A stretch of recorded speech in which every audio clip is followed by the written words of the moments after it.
empowering our small-scale traders, our mama mbogas. Wakazi wa kaunti ya Nyeri na eneo la Mlima Kenya wameombwa kujitokeza na kuhudhuria maonesho ya wiki ya utamaduni yanayotarajiwa kuanza hapo kesho.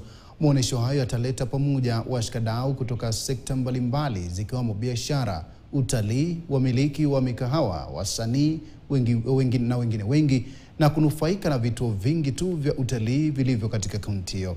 Mwanahabari wetu Clement Masombo amezungumza na afisa mkuu wa idara ya utalii, biashara na vyama vya ushirika kuhusu maandalizi ya maonesho hayo. Naam, shukran. Maandalizi yamekamilika kwa awamu ya 6, maonyesho ya awamu ya 6 ya sanaa, utamaduni na utalii kaunti ya Nyeri.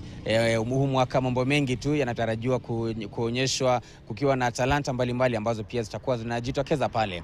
Lakini ili kupata taswira kamili ya jinsi mambo yatakavyokuwa, nataka nizungumze na afisa mkuu wa idara ya vyama vya ushirika, utalii na biashara katika kaunti hii ya Nyeri, ambaye ni George Mwangi. Atueleze mambo kufikia sasa yako vipi na tutarajie nini tofauti tukilinganisha maonyesho ya mwaka huu na ya miaka ya awali ambayo ilipita. Shukrani sana kwa kuungana nasi.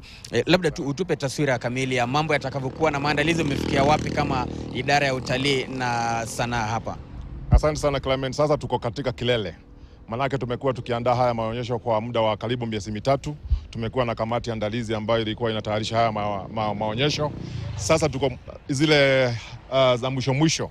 Tayari ukienda Kamukoji utakuta sasa ndio tunamalizia kupishi matent, tunaweka masound, tunaweka kila kitu. Ukienda pale chini ambapo tuna train hawa wasichana na wavulana ambao watakuwa Mr. and Miss Tourism, leo utakuta wanapambwa. Ukikuja hapa utakuta shughuli kila mahali ambapo tuko tayari sasa kesho kufungua milango ndio tuweze watu waingie, waweze kuona utamaduni wetu na pia waweze kuona utalii wetu. Maana tunasema tunataka safari hii ni awamu ya 6. Tumefanya haya maonyesho mara ya 6. Hii ndio mara ya 6, na kwa hivyo leo tunategemea itakuwa bora zaidi kwa sababu kila mwaka tunasoma na tunarekebisha. Kwa hivyo leo tukianzia kesho tutaanza pale Kamukonji. Friday kutoka saa 2 mpaka usiku na the following day the same. Tunataka kuonyesha watu taswira ile tuko nayo Nyeri. Nyeri kuna mandhari nzuri sana ya utalii.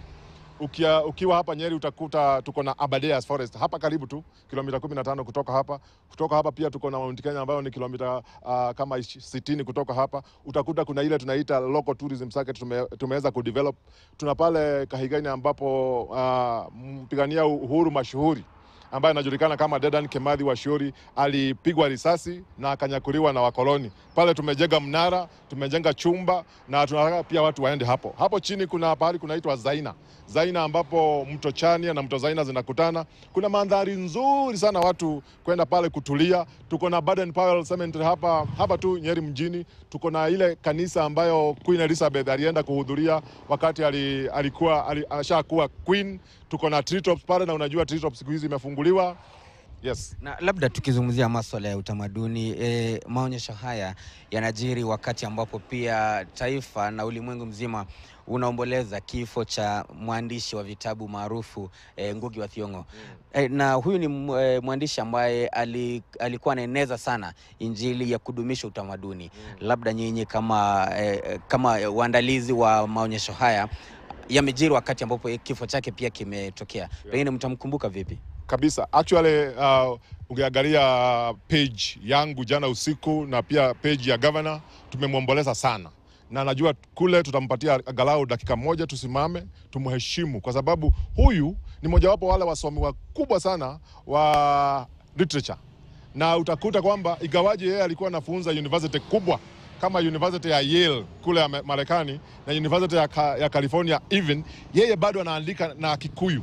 Na akikuja hapa Kenya huwa anaongea Kikuyu na ladha yake haijabadilika. Unajua kuna watu wakienda Amerika ikaa miaka 5 akirudi sasa hata Kikuyu na msahau.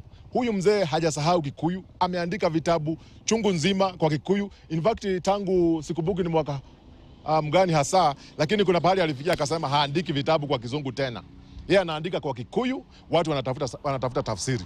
Na kwa hivyo huyo ni mtu tunamwenzi na tunampenda. Na tunajaribu kufuata hizo nyayo zake, tuweze kuandika kwa Kikuyu vitabu kubwa, alafu wale wengine waweze kufuatilia hapo.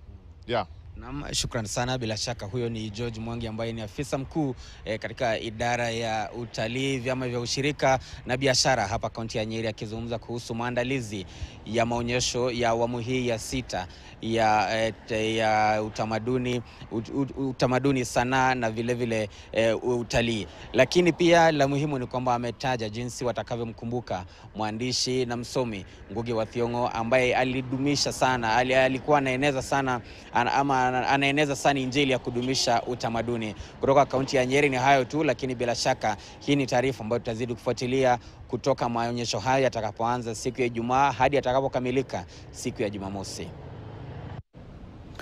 Zaidi ya wasichana 80 katika jamii ya wafugaji wa kuhama